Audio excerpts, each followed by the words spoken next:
All right, so I've done the Leafs. I looked around.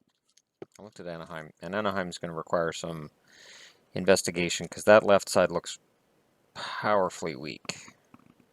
So I have to mess around with the lineup. So I thought, you know what, I'm going to go with a team that I haven't really profiled much, but I've talked about them a lot, and that's Boston. Now, what makes me sad is the quality up front compared to the blue line, and then you got the goaltenders. And there's a large disparity, and it shows when you project a lineup. And I can understand now why they're so desperate to look at Shattenkirk. I get it. It's a shame they didn't keep Hamilton or Boychuk, because if you keep both those guys, you're a contender. But anyways, up front, first line you have Marchand, Bergeron, Pasternak. Lights out, fantastic line. Marchand has cleaned up his game from where it was a few years ago. He still has his dirty moments, and I still can't stand the guy for those moments. But I can't take away his potential for 30 goals. And while the Bruins have this reputation for being over the hill and old and old and old, if you look at this roster, it's not an old roster. There's a couple of older parts, but it's not an old roster, and there's no reason to believe that they can't make the playoffs. Their second line is Matt Bolesky, who's overpaid, but he's a left winger and he could score 20 goals. David Krejci, and then Hayes on the right side. I'd like to see an upgrade on Hayes. Please. There's something in his game, and I know he can score goals, but there's something in his game I don't like. I don't like his stride. I don't like how he always seems to look awkward out there. And I'd like to see an upgrade in that position. On the third line, I have Vetrano. It's quite clear that Vetrano had a challenge scoring points at the NHL level, but was amazing at the American Hockey League level. And I believe that, again, this is an opening night roster. I believe that he will have every opportunity to prove himself beginning with opening night. And Vetrano with Backes in the middle. And this is why I can see Krejci going, because Backes is the third line center. Ironically, that's probably the best place for him, but with the money they're paying him, I can't see him starting there. And then Riley Nash on the right side. And Nash is, in a Bolesky way, he's being brought in after what was a pretty good season, but there's a question of whether or not he can follow it up with another one. Which on the fourth line, I have DeBrusk as a rookie coming in. Spooner in the middle, and again, Spooner's a really good forward. He's not a fourth line center. And Seth Griffith on the right side. And then the extra forwards being Zach Ronaldo and Austin Czarnik. Ronaldo I'm pulling out of the lineup because I don't like Ronaldo, and it's been really hard for me to be a Bruins fan with that guy skating around the ice wearing a Bruins jersey, because Ronaldo, when he played for Philly, I had sheer contempt for him, the way he plays the game, and now he's a Bruin and he hasn't cleaned up his act at all. He's still contemptible, and it's tough because I already have Marchand to deal with and try to defend. And now you pick up Ronaldo. All they have to do is pick up Weidman again, and I'll have a very difficult time being a Bruins fan at that point. Or name Chris Pronger one of their assistant coaches, and then just it's a shit show from there. Up front, there's too much depth, and that's why I can agree Krejci's probably the guy to go if they can unload that contract. But it's tough because it is a lot of money. On the blue line, Chara and Krug are the top two. There's no challenging that because your 3 and 4 are McQuaid and Morrow. And I have Morrow in at the number 4 because even though Lyles is listed as number 4 on the depth chart and everything else I look at, Lyles isn't a number 4 defenseman at this point in his career. I have him as number 5 and Colin Miller as number 6. And Miller got a lot of money in the offseason.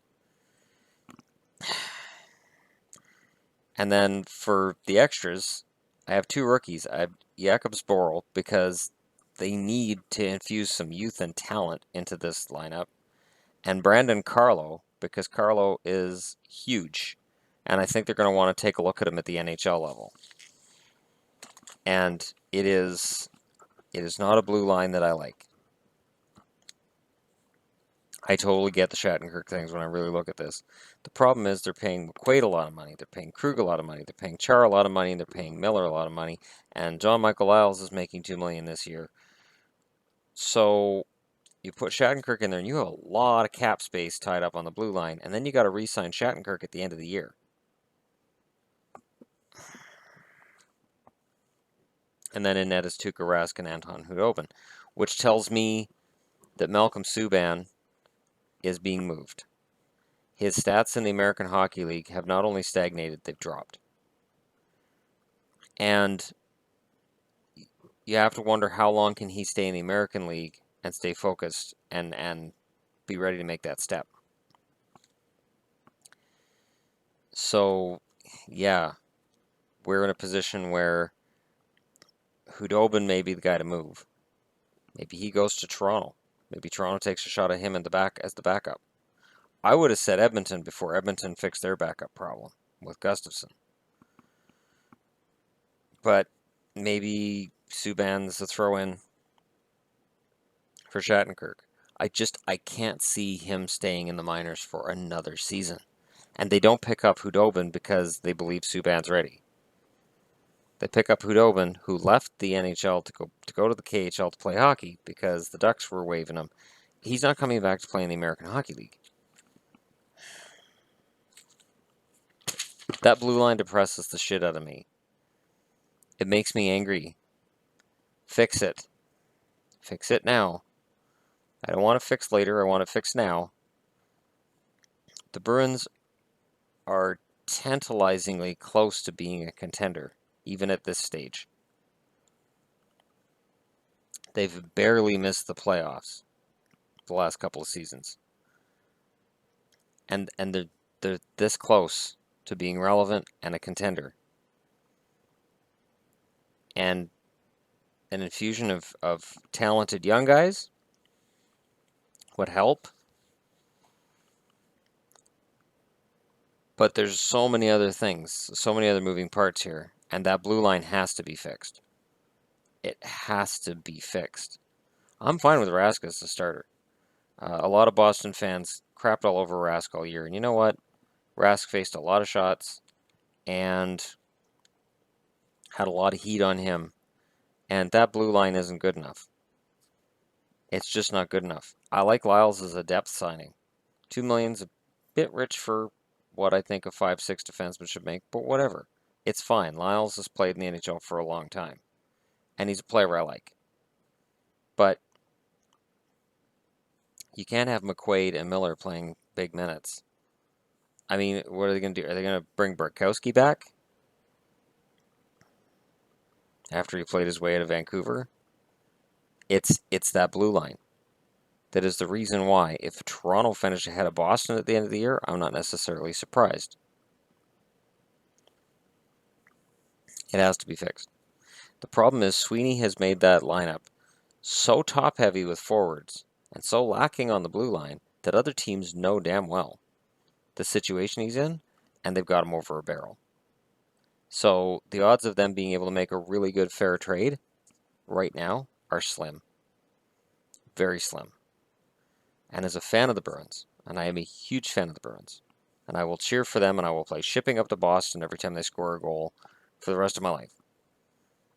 But that lineup just doesn't cut it on that blue line. I didn't like McQuaid's money, and I don't like Miller's money.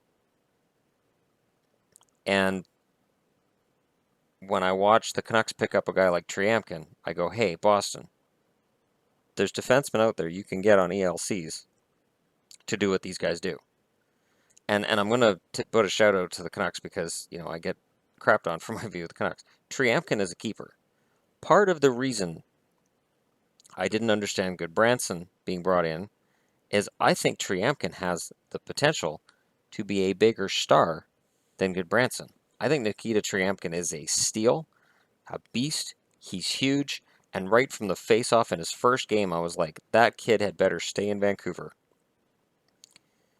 I hope Benning doesn't trade him I hope Benning doesn't trade him to try to upgrade something for the short term, because long term, this kid has all kinds of talent. And there's an underlying offensive part of Triamkin's game that, to me, puts him here with Goodbranson here. So, I get all kinds of dislikes and downvotes for that McCann deal and for not being happy with it. That's part of the reason I wasn't happy with it. I felt like whatever Goodbranson brings, Triamkin brings. And Triamkin has so much upside. He hits everything that moves. He blocks shots. He's big as a house. It's insane. And that's why when people say, oh, the Canucks blue line, they have to make it bigger, I'm thinking, did you not watch at the end of the year? No, nobody was watching by the end of the season because they were out. Triamkin made a huge difference as soon as he stepped on the ice. And Boston doesn't have that. That's why I think Brandon Carlo makes the lineup, at least out of training camp for the opening night. And maybe he corrects that roster instead of Joe Morrow. Morrow, he's been on the cusp of making the NHL forever, and it would be nice to see him at least play a season.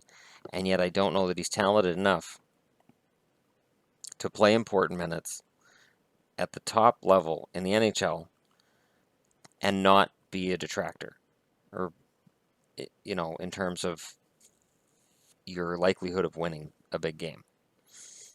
And Boston needs to win because Bergeron's not getting younger. He's not old. He's got another 2 or 3 good years left. And Krejci's got some good years left too. So you want to take advantage of that. And I don't know that they have a blue line that can help them do that. Because while I'm watching the Canucks with guys like Hutton, who I think his offense is overrated by Canucks fans, but I think he's a good, solid top 4 guy. And Triamkin is a beast. And then they draft Levy. Boston, outside of drafting Zboril last year, and the jury's out on how good he's going to be. I don't know. This is something that could absolutely destroy Boston. They could score 3.5 goals a game and allow 4 with that lineup. Because those 4 lines are scary. That is a 4-line team that can go up against any in the league. But as a consequence, their blue line can't go up against any in the league. And that includes the Canucks. The Canucks don't have the lowest rated defense as long as that defense is rolling around out there for Boston. So we'll see. But that's my review of Boston. This isn't going to be as long as the Canadian teams because there isn't really as much to say. There's no controversy here. It's just as a Bruins fan, I'd like to see the blue line fixed. Because when I look at the Bruins roster, my first reaction should be to take the paper and throw it on the floor, which is what he did. Because it's frustrating. Very frustrating. I don't want to see this turn into a full rebuild because it doesn't have to. Yeah, Chara's older, which makes that defense weaker. And they've got to pick it up. They have to. So Shattenkirk, the problem is Colorado knows how desperately Boston needs Shattenkirk, and they don't need to desperately look to unload Shattenkirk in Colorado. So I guess we'll see. Anyways, that's it for this. Go Bruins, go. I'm not picking them to make the playoffs this year. So nobody can say I'm playing favorites because I'm not picking any of my favorite teams out of the top 3 to make the playoffs this year other than Dallas. And Dallas is, honestly, between now and the start of the season, I could see myself projecting them as not making the playoffs either. They have to fix the goaltending problem or it's going to be a distraction going into next year. They have to. Anyways, thanks for watching.